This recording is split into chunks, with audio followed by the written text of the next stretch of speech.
I'm Liam Brazier. I'm an illustrator and animator based in London. I'm fully freelance, so every project I do is very much job to job, and styles vary massively, but I'm most known probably for a very sort of geometric polygon style. I own a tiny bamboo, like the bottom of the line, not even the touch version, and that's hooked up to my 27-inch iMac. And I've had that for a fair while. Before that, it was the previous version of whatever they used to call the bamboos before it was bamboo.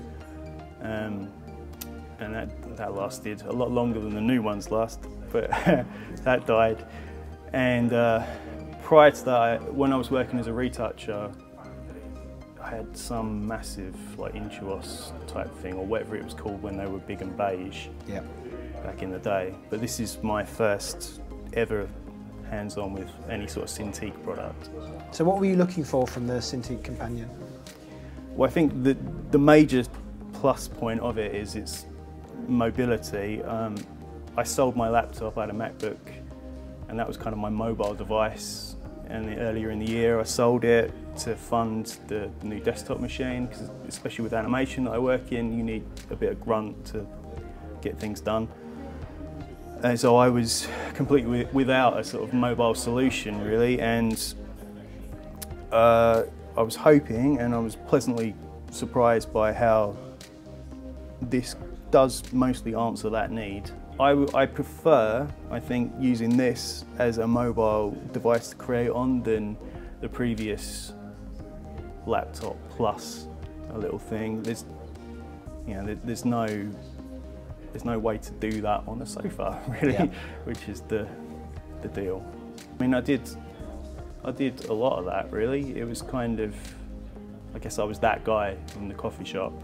Yeah. But I felt a bit smug about it, so it was fine.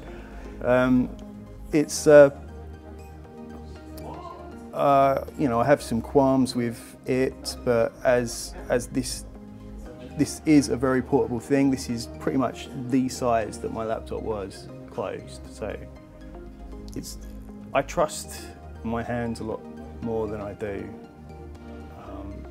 a mouse or a trackpad.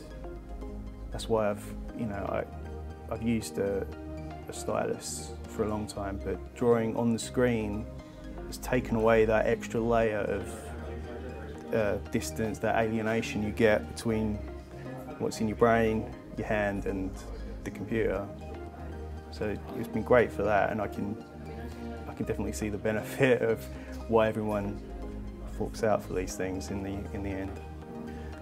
You know, my desktop machine is great. You know, I love my iMac. It's great, but I work from home for myself, and very often it happens that my wife will go to work in the morning, and I'm sitting at the computer, and she'll get home at night, and I'm still there, and my throat is dry because I haven't spoken to another human being, and I've just been staring constantly at the same point.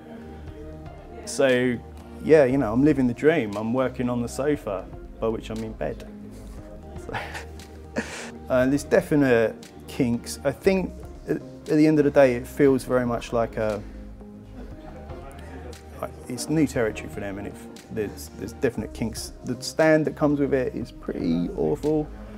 I have been working, you know, sat on the sofa and stuff with the included stand, but it is shaky as anything, and I don't trust myself using it. Multiple times I've just missed this tiny slot and it's slipped down and destroyed. It's, you know, it's difficult. There's that, I hate to be like that Apple guy, but it's a Windows-based machine, and all the inherent little things that come with that. The first thing I did when I switched this on was launch Internet Explorer to download Chrome, so I could get like Adobe Creative Cloud installed and all that. Got a malware something or other, so that was a massive headache, and kind of remind yourself, yeah, it's like, oh yeah, that's why I don't do that anymore. I love though, I think Windows is great. The new ones, the Windows 8 and 8.1 I think is on this. the touchscreen ability in this tablet, it has a home screen. This thing, you know, it's just big buttons, launch. It's a launcher, and that's all I want. I don't want to see the desktop. The problem is with the software, like Photoshop and Illustrator and that, they all launch from the desktop mode. And I'm kind of, I don't really want that. just give me a launcher on this thing that gets me to work. Because I don't mind that it's a Windows machine. When you're in Photoshop and Illustrator, etc., it's exactly the same. It doesn't matter what machine you're working on. It's the behind the scenes stuff that just gets on your nerves. I suppose the last question is then, would you recommend the Cintiq Companion to other creatives that you know? Yeah, I mean, for a long time, I've looked at Cintiqs from afar and thought, oh, that's probably a really good thing. A lot of people like those things, but it's stupidly big and cumbersome, and I barely fit on my desk, let alone something like that. It is fantastic to draw on.